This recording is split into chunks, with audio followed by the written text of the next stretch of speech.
Nah, tolong saya ini pimpin doa teman-temannya silakan. Oke. Sebelum kita mulai belajar, baik, terima kasih Ibu ucapkan pada Rayani karena memimpin teman-temannya untuk berhari. Oke, hari ini ada yang tidak masuk? Masuk semua ya semuanya. Minggu lalu ada yang masih ingat kita belajar apa? Ada masih ingat ada berapa norma? Ada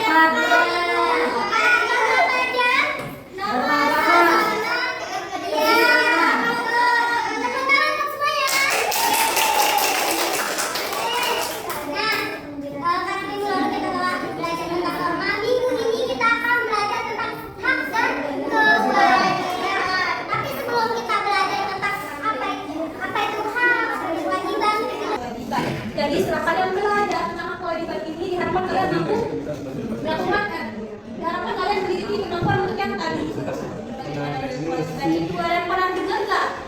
Pernah. Ibu mau nanya nih, misalnya apa sih yang kalian rasakan misalnya di rumah hak kalian sebagai anak itu tidak terpenuhi? Atau misalnya di sekolah bisa, ada yang bisa kasih contoh nggak? Saya. Haknya apa bisa yang kalian terpenuhi? Nangis Bu. Kalau udah kasih waktu minuman.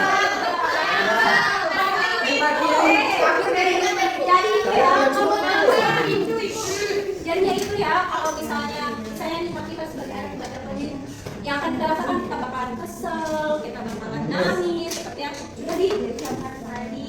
Sehingga materi ini penting untuk kalian pelajari agar kalian tahu apa sih hak saya sebagai anak ini, apa sih kewajiban saya sebagai.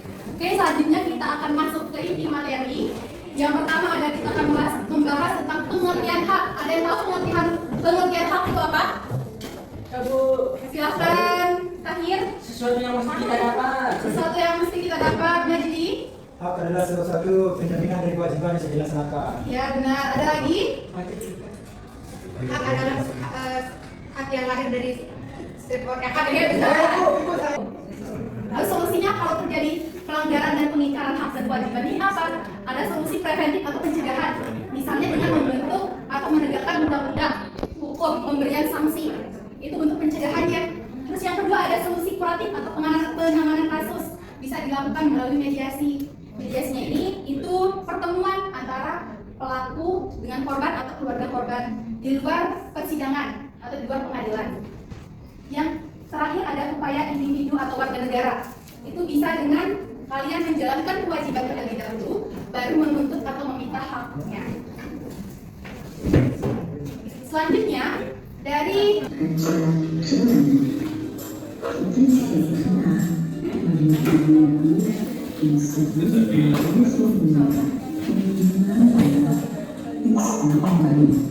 keselamatan orang lain.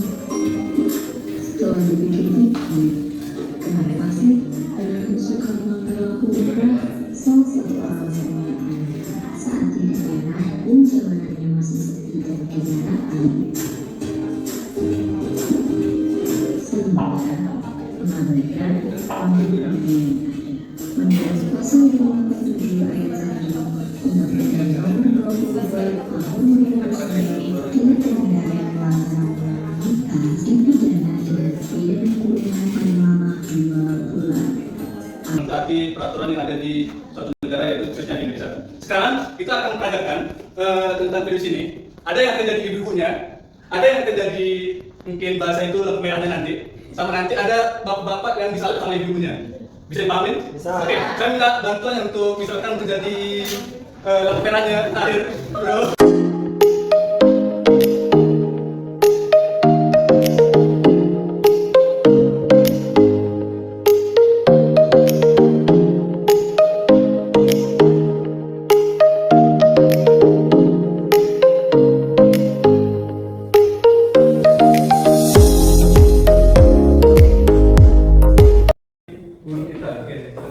setelah melihat video dan memperagakan video tersebut, pasti capek ya. Kita harus tiga, satu, fokus. Melihat, mendengar, melihat, fokus. Sekarang kita akan melakukan diskusi. Bapak akan bagi kalian menjadi berapa kelompok.